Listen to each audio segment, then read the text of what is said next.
વશિષ્ઠ મુનિ માધંતા નામના રાજાને આમલકી એટલે કે આમળા એકાદશીનો મહિમા અને મહત્વ કહી સંભળાવે છે. હે રાજન, આમળા એકાદશી વ્રત કરવાનું વિધાન ફાગણ સુદ 11ના રોજ હોય છે. આ એકાદશી સર્વ પાપ હરનારી અને 1000 ગાયોના દાનનું પુણ્ય અપાવનારી હોય છે. માટે આ એકાદશીના વ્રતનો મહિમા વિશેષ છે. પ્રાચીન કાળમાં વૈદિશ નામે એક સુંદર નગર હતું. આ નગરીમાં ચારેય વર્ણના લોકો આનંદપૂર્વક નિવાસ કરતા હતા. આ નગરમાં કોઈ નાસ્તિક ન હતું. સમગ્ર પ્રજા પ્રભુ પરાયણ હતી. કોઈ પાપી તો હતું જ નહીં. નિર્ધન કોઈ હતું નહીં.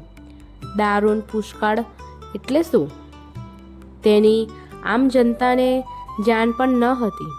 કોઈ પણ પ્રકારનો ઉપદ્રવ પણ ન હતો. સોમવંશમાં જન્મેલો ધર્માત્મા નામનો રાજા પરમ વિષ્ણુ ભક્ત હતો.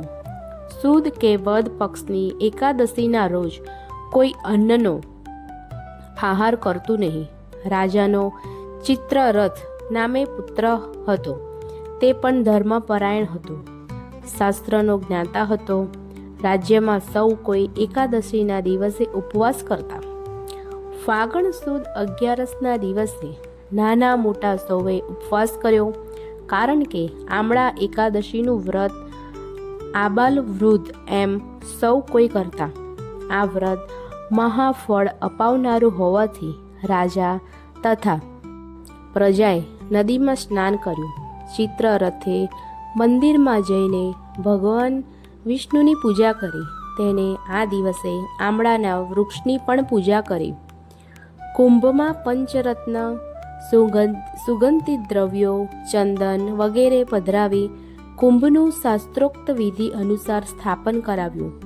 કુંભ પર છત્ર ધરાવ્યું. પછી ભગવાન પરશુરામની સ્થાપના કરી અર્ચન પૂજન કરી પ્રાર્થના કરી કે હે જામદગ્ન્ય, હે જમદગ્નિ મુનિના પુત્ર, હે રેણુકા, માતાના આનંદની અભિવૃદ્ધિ કરનારા, આપ તો આમળાના વૃક્ષની છાયામાં વિરાજી ભક્તિ અને મુક્તિનું વરદાન આપનાર છો. હું આપને પ્રેમપૂર્વક નમસ્કાર કરું છું. ત્યાર પછી સ્વચ્છ પાણીની અંજલિથી આમળાના વૃક્ષને અર્ધ્ય આપે છે. વૃક્ષની પ્રદક્ષિણા કરે છે. સમગ્ર પ્રજાએ પણ ચિત્રરથનું અનુસરણ કર્યું. પ્રજાએ પણ પ્રદક્ષિણા કરી અને રાત્રે જાગરણ કર્યું. તે વખતે એક હિંસક પારધી ત્યાં આવી ચડ્યો. તેણે પોતાના પરિવારના પોષણ માટે અનેક પાપો કર્યા હતા. અનેક પશુ પક્ષીઓની હિંસા કરી હતી. ધર્માવિમુખ પારધીએ અહીં ઉત્સવ અને દીપમાલા નિહાળી. અહીં તેણે કુંભનું સ્થાપન જોયું. કુતૂહલવશ તેણે ભગવાન પરશુરામના દર્શન કર્યા. એકાદશી વ્રતની કથા તથા વિષ્ણુ ભક્તોની કથા પણ સાંભળી. આ પારધીએ જિજ્ઞાસા વૃત્તિથી જાણે અજાણે એકાદશીનું જાગરણ કર્યું હતું અને કથા કીર્તનમાં સહભાગી થયો હતો. અને આ પ્રકારે તેણે રાત્રિ વ્યતીત કરી હતી. વશિષ્ઠ મુનિ માધંતા રાજાને કહે છે કે આ પારધી મૃત્યુ પામ્યા પછી એકાદશીના વ્રતના અને જાગરણના પ્રભાવને લીધે વિદુરથ રાજાને ત્યાં જન્મ્યો હતો. તેનું નામ હતું વસુરથ. એ અતિ પરાક્રમી, ધર્મિષ્ઠ અને પ્રજાવત્સલ્ય રાજા થયો. તેણે અનેક યજ્ઞો કર્યા હતા અને દાનેશ્વરી રાજા તરીકે નામના મેળવી હતી. આમળા એકાદશીનું વ્રત કરનાર નિસંદેહ વિષ્ણુ લોકને પામે છે અને તેનો મહિમા અપરંપાર છે.